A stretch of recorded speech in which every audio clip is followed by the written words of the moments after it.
Simon, can we just start with an update on Clayton and will he be training today? Yeah, I did promise he was going to play, didn't I? I'm going to have to go back on that word. He's definitely not playing. He's still in hospital with an infected foot, so it was pretty serious at the time, the infection. So he'll probably end up with 5 days in hospital, and he's probably not looking likely to get out till Sunday. So he definitely won't be playing this week. What's the treatment he's currently undergoing? Have you spoken to him personally? Yeah, he's obviously on some pretty strong antibiotics to try and get the infection under control, and it's all pretty positive, but it needs to be continued for the next few days in hospital. So, as I said, he'll be in until at least Sunday, and we're pretty hopeful that once he gets through that period, it's going to be a pretty fast transition back. So, like all infections, these things happen, and we've just got to work our way through it and come out the other side better. But he definitely won't be playing on Monday. Max Gordon said he's been to visit him. Have you popped in? Have you had any other players swing by? Yeah, plenty of players have popped in. I've swung by. He's in pretty good spirits. He wants to get better, clearly. He wants to play footy. He's done a fair bit of work in terms of his hamstring rehabilitation and getting that under control, and he's done a fair bit of training on the back of that. So clearly this week hasn't been ideal for him, but he's in good spirits. He wants to play footy. He's got a lot of love and care and support around him with his teammates, and a lot of people are going in to see him. So we're pretty hopeful that he was going to get out probably yesterday or today even. But we just need to make sure this infection gets under control. As I said, it was pretty serious at the time, and we need to make sure we get it right. How did it happen, Simon? It's just a garden variety blister that got some dirt in there or something. You don't know what's happened? Yeah, I don't know. So it's just a blister. He just took off. So it's not the first infection that we've had within our footy club this year. We had a pretty significant one with Joel Smith as well. So yeah, look, it's a blister that's gone wrong. It's got infected and it's blowing up. So we deal with it as we go through. But as I said, it was pretty serious. It all happened pretty quickly, and got admitted to hospital quite quickly. So as I said, hopefully he comes out on Sunday and it's all systems go from there.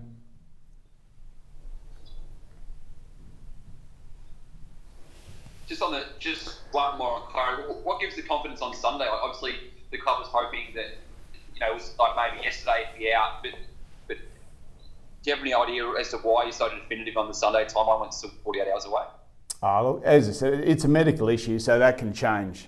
So we need to make sure the infection's under control, but all indications are that it is tracking in the right direction, it is on the right path, and it is getting better, but we just need to see the treatment through, and that's the advice we're getting from the medical department, that by Sunday it's looking likely that he'll come out, and that's why we're hopeful. But as these things are medical conditions, you need to, they can move pretty quickly, so we're hopeful, but nothing's certain. I guess on the flip side, Simon, you've wanted to play without him now for a couple of weeks. What have you learned about your midfield, and particularly as Christian Petrarca, what have you made of his leadership in the absence of Clary? Yeah, look, guys are continuing to step up. Obviously Tom Sparrow spent a lot more time through the middle of the ground, and Angus Brayshaw has gone back into the middle of the ground as well. So we've got some guys that can come in and fill those roles. That obviously Clayton, he leaves a pretty big hole in that area of the ground, but we've got some guys that are really happy in how they're progressing, and I think this gives us an opportunity to grow. Not all the time do you have your best players available, and the team we're playing on the weekend doesn't have some of theirs. So we're no different to anyone there. We just need to make sure it's a team performance, and we get out there and get the job done through the middle of the ground.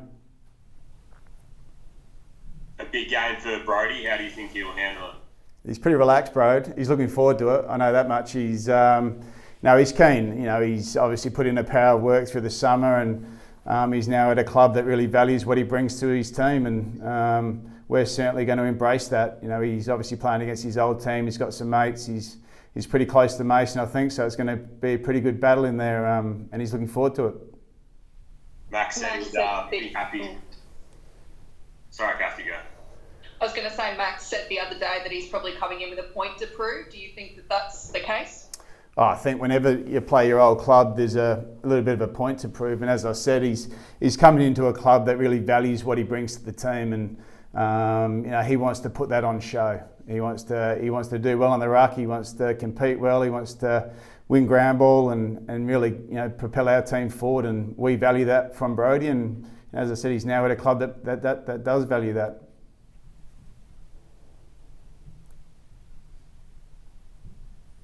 Simon, is young Woden getting close to a game? Yeah, he is. He's playing some really strong footy at Casey. He's getting very close. He's a guy that can play multiple positions, you know, whether it's on the wing, half forward, or on the inside. So he's progressing really well, and that's what we've been really happy with our younger players at VFL level. That, you know, they are playing some good footy and they are pushing in their case. And in the not too distant future, I'm sure we'll get his opportunity. Simon, just offensively, there's been a bit of a drop away in the last 3 weeks, and you spoke about sort of conditions affecting a couple of those games. It was probably a bit better last week. Is that now a trend that you're really looking to tackle in the next few weeks? Did you say offensively? Sorry, yeah, your scoring over the last 3 weeks has really dropped away despite still having those forward entries. Yeah, look, it's probably an area of our game that we still want to keep getting better at. You know, scoring certainly hasn't been an issue. The last couple of weeks it's been a bit more of an issue, but you know, as I said, some of those conditions have certainly factored into that. So, you know, we want to make sure that we can score against all types of teams and maximise our dominance in the game. And you know, we're no different to any other team in that space, but we've still got work to do there. There's no doubt about that. But on the flip side, what I have been absolutely wrapped with is how we've defended. You know, we created, you know, 40 forward half turnovers last week, which is a record in the game. So, you know, there's certainly areas of our game that are going well, but we need to try and maximise those as well.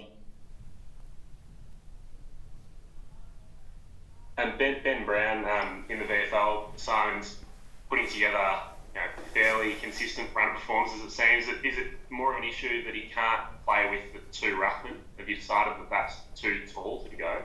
Oh no, we're pretty open-minded to that. You know, Brownie's in solid form. He's not in brilliant form. He's played, you know, one or so good games at the VFL level. So we're just looking for consistency from Brownie, and in the end, if he's playing to a really, really high level, he's going to play AFL footy. You know, he's got the ability to impact scoreboard and play that way.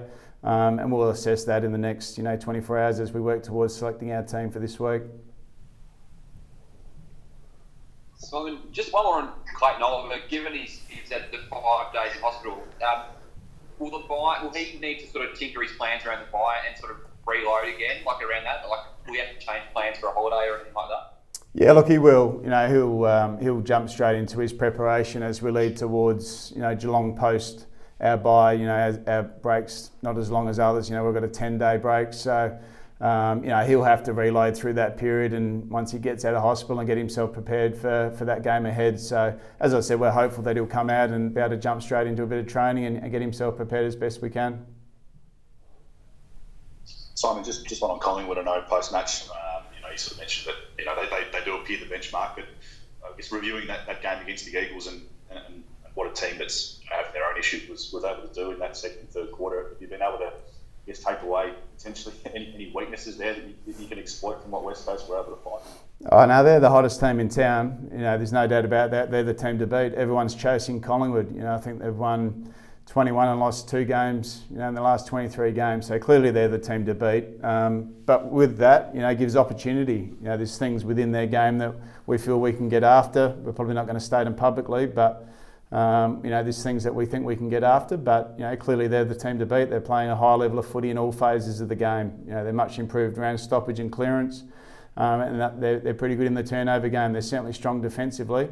And if you give them the space offensively and the speed that they have, that they cause trouble. So we'll be looking to take away as many of those things and put some of our strengths against them. And just one on Neil Dannihr. Obviously, it's a very special game. And what was his appearance coming into the club?